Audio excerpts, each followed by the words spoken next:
Selamat pagi Bapak, Ibu, dan saudara-saudara yang dikasihi Tuhan. Mari kita mengawali hari kerja dan aktivitas kita dengan bersama-sama merenungkan firman Tuhan yang telah dipersiapkan oleh Insinyur Sri Suwartiningsih MSI.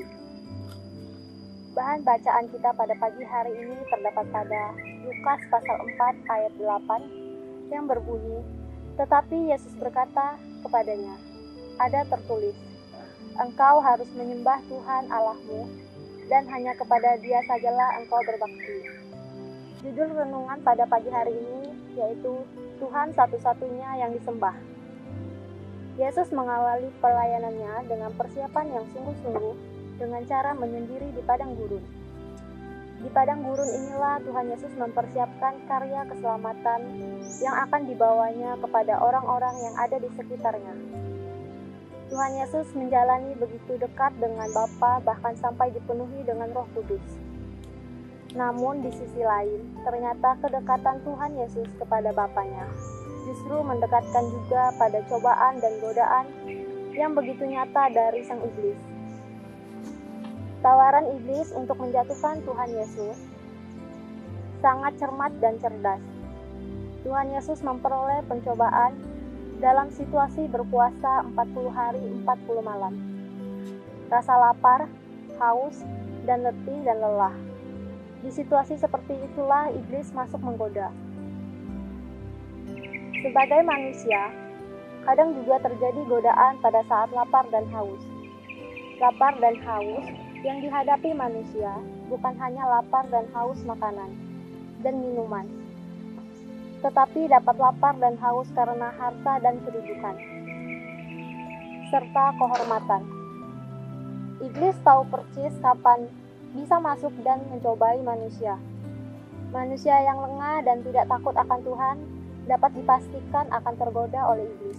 Sebagai seorang dosen, mahasiswa maupun karyawan di UKSW pun dapat dicobai oleh sang iblis.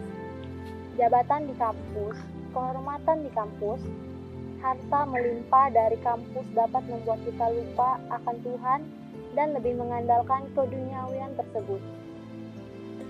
Bahkan dapat melakukan hal tidak baik kepada sesama ataupun rekan sepelayanan. Namun tidak demikian dengan Yesus. Seperti dikatakan sejak awal, Yesus konsisten dengan jawabannya. Ada tertulis, Engkau harus menyembah Tuhan Allahmu, dan hanya kepada Dia sajalah engkau berbakti. Dari sinilah seharusnya kita manusia mengambil teladan dari Tuhan yang kita sembah. Pada saat kita memperlihatkan kemegahan dan kepopuleran yang tidak dalam jalan Tuhan, perlukan kita ikut meninggalkan kebenaran Tuhan. Sekali-kali tidak kalau kita mengikut Yesus. Pencobaan di padang gurun menjadi tanda yang jelas bahwa semakin kita dekat dengan Allah, semakin kita melihat dengan lebih jelas mana yang iblis, mana yang Roh Kudus. Tawaran iblis senantiasa ada. Saat ini sepenuhnya tinggal bagaimana diri kita, apakah hendak mengambilnya, atau seperti Yesus yang tetap konsisten dengan sabda dan kehendak Allah. Refleksi renungan pada pagi hari ini yaitu, berhikmatlah, jebakan si jahat sering terlihat lebih nikmat. Mari kita berdoa. Tuhan, kami mohon Tuhan, selalu melindungi kami dari cobaan dan godaan.